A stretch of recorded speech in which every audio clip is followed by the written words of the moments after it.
right? But that's why we ask you not to touch. And there are places you'll see in the cave where there are dark places like this where in the early days folks did touch. And it takes a long time for that formation to regenerate new activity. Okay.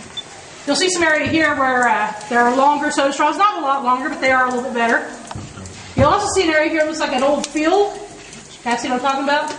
In the 1930s, during the Great Depression, folks actually grew mushrooms here in the cave to help sustain themselves during the Depression. And they grew quite well. It was actually a perfect environment.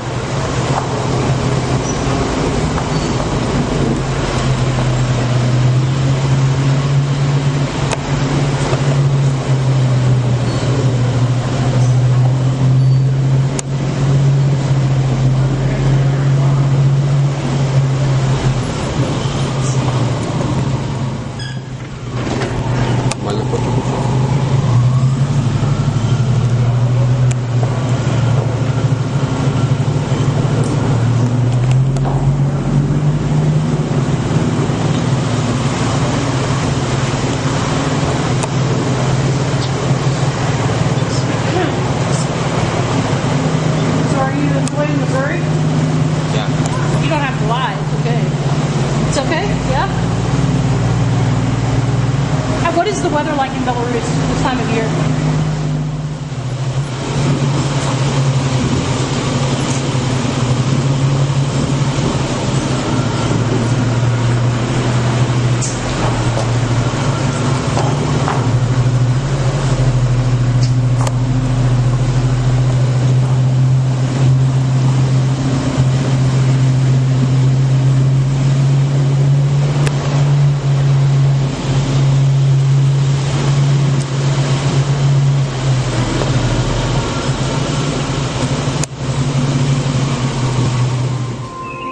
Whether it was man or dog, the history of fantastic caverns has left a distinct impression on the Ozarks. The cave was actually discovered by a hunting dog that chased a small animal into a breach in the rocks. But it was in search of his dog that John Knox stumbled upon a great underground passageway, a vast chamber that would be kept secret for several years. In 1862, times were turbulent, the Civil War. On Saturday nights, Fantastic Caverns was transformed into the entertainment capital of the Ozarks. Buck Owens. Tiger by the tail and wave the sea. I won't be much when you get through with me. But I'm losing weight. History continues to be made. Most formations are alive and growing. So sit back in one of our Jeep-drawn trams and enjoy nature at work in historic, fantastic caverns. All right. Questions here? Where did all of these people perform? Where do they perform? Yeah. In the auditorium. And actually, when we go back through, I'm going to stop right at the stage that they performed at, and you can sing. Okay. You can sing.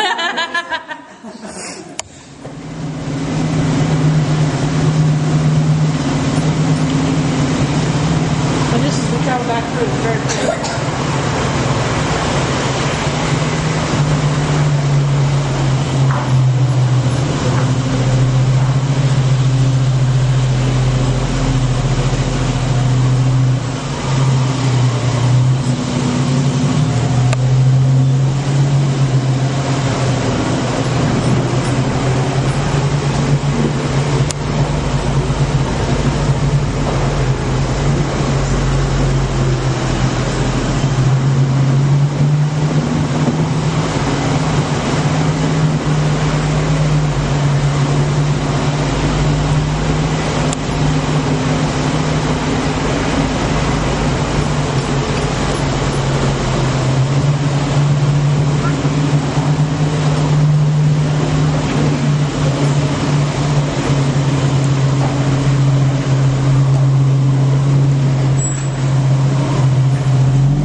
this is my favorite spot in the cave. This room is known as the breakdown room, but it could also be called the cave-in room, because that's what happened here. It was a cave-in. All the rock that you see along the wall actually came from the ceiling, and it happened in several different stages. The first stage would have started right here above us, and then there would have moved up for a second stage, a third stage, and then the final stage there at the top.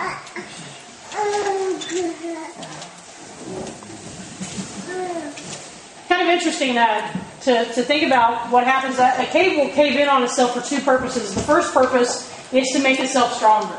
If you go into any cave, almost every show cave that you go into has an area of collapse, whether you see it or not. Almost all of them do, in fact.